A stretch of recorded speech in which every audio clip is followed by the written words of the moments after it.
চলো না, দীঘা চলে আসছি। ও দাদা, হ্যাঁ নামবেন তো? দীঘা এসে গেছে। নামবো, চলুন আমি যাচ্ছি। দীঘা এসে গেছে, মুখ গোমড়ে কেন আপনার? দাদা আর বলবেন না, কি হয়েছে? বিয়ের পর দীঘা যাচ্ছি, আচ্ছা, তার নাকি ড্রেস কিনা হয়নি। না এটা তো খুব ভুল ব্যাপার। আপনি দীঘা যাচ্ছেন, একটা ড্রেস কিনে দেবেন না তা বলে?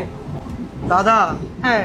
এই যে ব্যাগটা ভর্তি, আচ্ছা, শুধু আমার একটা জাঙ্গিয়া আছে, একটা লুঙ্গি আছে, তাহলে এই ড্রেসটার ব্যাগে কি ভর্তি আছে? আপনার ড্রেস নেই? একটা জাঙ্গিয়া, একটা লুঙ্গি। চলো না। তাহলে এত ব্যাগে কি আছে আপনাদের? ও জানে কি আছে। মাত্র 10টা জামা নিয়েছি, তার মধ্যে 5টা তো পুরনো আর 5টা নতুন। তুই আমাকে একটাও জামা কিনে দাওনি। কদিনের জন্য আছে দাদা?